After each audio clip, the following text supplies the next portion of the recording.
दोस्तों स्वागत है आपका अपने यूट्यूब चैनल पर।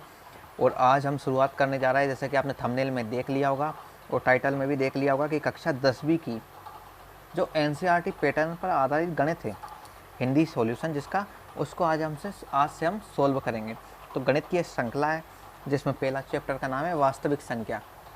लेकिन हम वास्तविक संख्या की 1.1 पर जाने से पहले कुछ थ्योरी जानेंगे, संख्या पद्धति के कुछ नियम जानेंगे, जो नियम आपको न सिर्फ 10वीं बल्कि आगे की क्लास, और यदि आप 10वीं से पहले, जो अभी मान लो कि आप कम छोटी क्लास के हो, जो अभी 10th का वीडियो देख रहे हो, तो ये आपके भी काम आ सकती है।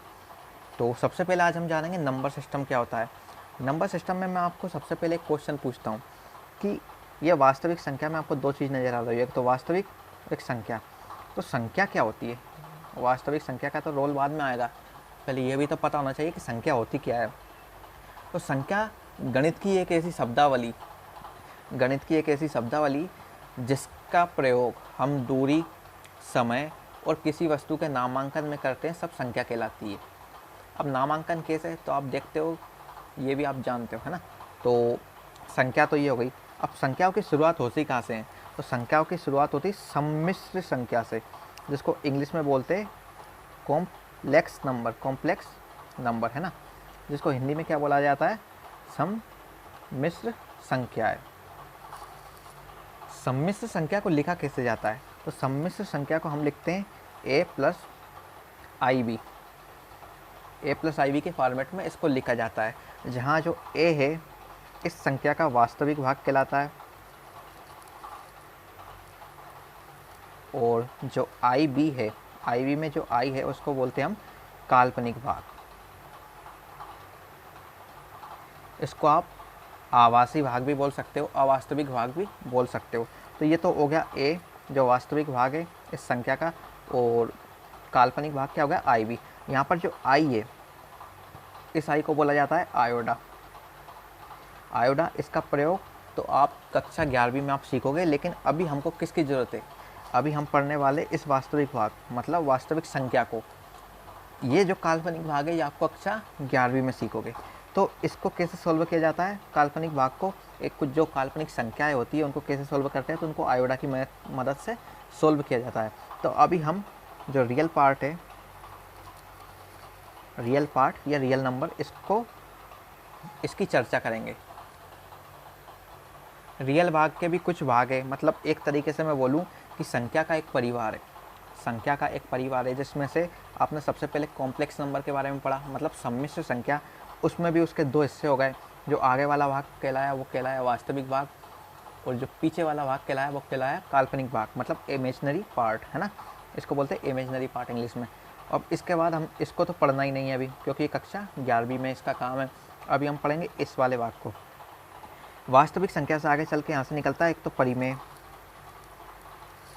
आप जानते हो परिमेय को बोलते हैं रेशनल।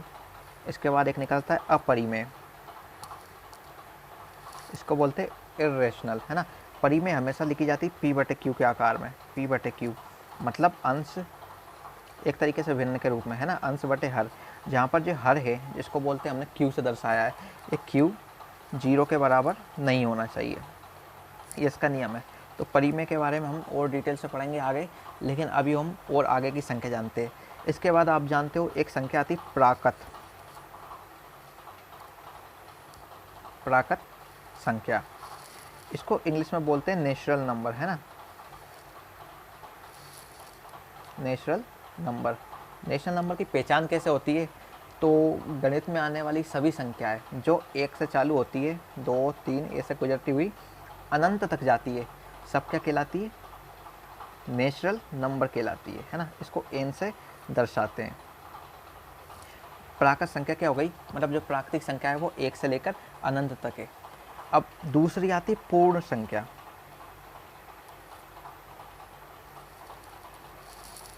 पूर्ण संख्या क्या होती है? पूर्ण संख्या को इंग्लिश में बोलते हैं होल नंबर, है ना। पूर्ण संख्या मतलब पूरी संख्या, पूरी जो एक संख्या पूरी आकार में हो। तो ये क्या होती है? 1 से अनंत तक तो प्राकृत संख्या हो गई, है ना। तो ये 1 से अनंत तक तो होती है, साथ में इसमें एक चीज़ 0 बढ़ जाती है, तो ये हो गई पूर्ण संख्या। ये आपको याद होगा, आप रिवाइज कर सकते हो, इसलिए मैं आपको पढ़ा रहा हूँ, है ना। तो ये हो गई पूर्ण संख्या। पूर्ण संख्या के बाद एक तीसरी चीज़ आती है जो आती है पूर्णांक। ये सब आप याद रखना कि ये सब धनात्मक होती है। अब हम पढ़ेंगे पूर्णांक। पूर्णांक को इंग्लिश में बोलते हैं इंटीजर, है ना। तो अब हम पढ़ रहे हैं पूर्णांक। पूर्णांक को इंग्लिश में क्या बोलते हैं? इंटीजर, है ना। तो इंटीजर के बारे में मैं आपको बता देता हूँ। 0 से लेकर 1, 2, 3, 4, 5, 6 इस प्रकार अनंत तक तो जाना है। साथ में 0 के इस तरफ जो माइनस की दुनिया कहलाती है उसमें भी आना है। मतलब इधर माइनस की संख्या बढ़ती जाती है, -2, -3, -4, -5 ऐसे माइनस अनंत तक। तो माइनस अनंत से लेकर प्लस अनंत तक की जो भी संख्या कहलाती है वो सब क्या कहलाती है? पूर्णांक कहलाती है, मतलब इंटीजर। सॉरी, इसको दिख नहीं पाया, इसको मैं थोड़ा अब मैं एक बार और बता देता हूँ। 0 से लेकर एक तो प्लस वाली दुनिया हो गई इस तरफ की, और 0 के इस तरफ की माइनस वाली दुनिया। तो 0 के इस तरफ 1, 2, 3, 4, 5, 6, 7 अनंत तक, ये तो सब पूर्ण संख्या आप जानते ही हो। पूर्ण संख्या प्लस जो माइनस की जो संख्या है, माइनस की जो दुनिया है इस तरफ की, -1, -2, ये सब क्या कहलाती है? टोटल माइनस अनंत से लेकर प्लस अनंत तक सब कहलाती है पूर्णांक। मतलब मैं कह सकता हूँ कि पूर्णांक ऋणात्मक भी हो सकता है, धनात्मक भी हो सकता है और शून्य भी हो सकता है ना। मतलब पूर्णांक ऋणात्मक भी हो सकता है, धनात्मक भी हो सकता है और शून्य भी हो सकता है। तो क्या शून्य, जो जीरो है वो धनात्मक नहीं है और ऋणात्मक नहीं है? तो नहीं, शून्य ना धनात्मक होता है और ना ही ऋणात्मक होता है। इसके आगे हम जानेंगे सम संख्या क्या होती है। सम संख्या, इसको इंग्लिश में बोलते हैं एवन नंबर। ऐसी संख्या जिसमें 2 से भाग चल जाए वो सब सम संख्या कहलाती है। इसकी पहचान अच्छी है ना। तो जिस संख्या में 2 से भाग चल जाए वो सब सम संख्या कहलाती है। जैसा कि 2, 4, 6, 8, 10 इस प्रकार चलते चलते 102 और आगे जो भी संख्या आती जाती है वो सब सम संख्या कहलाती है जिसमें 2 से भाग चल जाए। विषम संख्या क्या कहलाती है? अब बात जब सम की आई है तो विषम की भी तो बात आएगी। तो विषम संख्या क्या कहलाती है? तो ऐसी संख्या जिसमें 2 से भाग ना जाए वो सब विषम संख्या कहलाती है। तो पहचान कैसे करेंगे? भाग दे के थोड़ी ना देखेंगे। अब ऐसे ही पहचान लोगे जिसका यूनिट डिजिट, मतलब जिसका इकाई अंक 1, 3, 5, 7 और 9 होता हो। इकाई अंक मतलब समझ गए? जैसे कि कोई संख्या मान लीजिए 101 है, तो इसमें इसका इकाई अंक ये वाला कहलाता है, ये दहाई और सैकड़ा। इस तरीके से जो इकाई अंक है इसमें 1 आ रहा, तो ये कैसी संख्या हो गई? विषम संख्या हो गई, है ना, ओड नंबर। दिल्ली में तो इस तरीके से कार भी चलाई जाती है, इवन ऑड जो फार्मूला लागू करके। तो ये हो गया आपका सम संख्या है और विषम संख्या। इसके बाद हम सम पूर्णांक और विषम पूर्णांक की बात करेंगे और जीरो क्या होती है इसके बारे में बात करेंगे। अब सम पूर्णांक क्या होता है? सम पूर्णांक,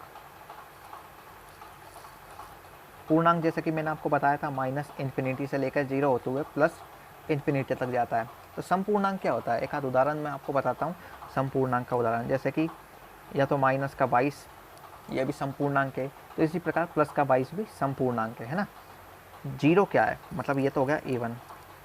जीरो के बारे में हम पढ़ेंगे, इससे पहले मैं आपको विषम पूर्णांक बता देता हूँ। विषम, जिसका यूनिट डिजिट विषम हो वो विषम पूर्णांक कहलाएगा। विषम पूर्णांक, तो विषम पूर्णांक क्या कहलाता है? जैसे कि उदाहरण के लिए इसका ही लगभग मैं आपको उदाहरण देता हूँ, -23 और +23। मतलब जो पूर्णांक है सम और विषम तो होते ही, साथ में ये नेगेटिव या पॉजिटिव कुछ भी हो सकते हैं, नकारात्मक और सकारात्मक। अब जीरो क्या है? जो जीरो है ये क्या है? ये इवन है, मतलब सम है, या ओड है, विषम है। तो जीरो क्या है? जीरो को हम हमेशा इवन काउंट करेंगे। किस रूप में? पूर्णांक के रूप में। यदि आपसे पूछा जाए कि जीरो क्या है, तो ये एक इवन इंटीजर है ना। जीरो आपका एवन इंटीजर है।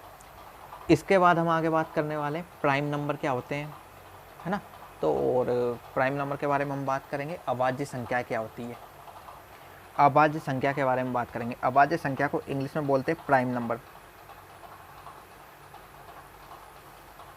और हिंदी में बोलते हैं अभाज्य संख्या है।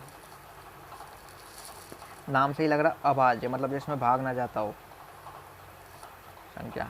तो ऐसी संख्या जो या तो एक से डिवाइड होएगी, है ना, या जिसमें एक से भाग जाए या खुद से, मतलब ऐसी संख्या जो या तो एक से डिवाइड होती हो, एक से डिवाइड होती हो या खुद से डिवाइड होती हो, वो कहलाती है अभाज्य संख्या, है ना, अभाज्य संख्या कहलाती है। सबसे छोटी अभाज्य संख्या क्या होती है, ये क्वेश्चन कई बार आ चुका है और आता भी है। एक नंबर में पूछ लेते हैं कि सबसे जो एक नंबर का एक क्वेश्चन आता है ना, एक शब्द में आंसर दीजिए, उसमें पूछ लेते हैं कि सबसे छोटी अभाज्य संख्या क्या होती है। आपको ऑप्शन 1, 2, 3 और 5 दे दिया जाता है। तो सबसे छोटी अभाज्य संख्या क्या होती है, 2। 2 से इसकी शुरुआत होती है, 2 के बाद 3, और मैं बात करूँ 5, 7, 11, ये आपकी अभाज्य संख्याओं की शुरुआत है ना। एक के बाद हमने 3 ले लिया, है ना, 2 सबसे छोटी अभाज्य संख्या, 3 सबसे छोटी। 4 क्यों नहीं लिया, क्योंकि 4 में 4 ले लेते हैं। चलो 1 मिनट के लिए मैं आपको 4 बता देता हूँ। 4 में 1 का भाग जा रहा है, जी जा रहा है। 4 में 2 का भी भाग जा रहा है, 2 बार गया, और 4 में खुद का भी भाग जा रहा है। मतलब इसमें 1 का भाग तो चला गया, खुद से भी भाग चला गया, लेकिन साथ में एक 2 इस संख्या से भी भाग चला गया ना। तो ये भाज्य संख्या, अभाज्य संख्या ना होकर भाज्य संख्या है। तो भाज्य संख्या क्या होती है, इसके बारे में मैं आपको बता देता हूँ कि ऐसी संख्या जिसमें एक खुद से या इसके अलावा भी किसी भी संख्या से भाग चल जाए। किसी भी से मेरा मतलब इन दोनों के अलावा कोई तीसरी भी संख्या हो जिससे भाग चल जाए। जैसे 4 में गया था ना, 1 और 4 के अलावा 2 से भाग, तो ये कैसी संख्या कहलाती है, भाज्य संख्या।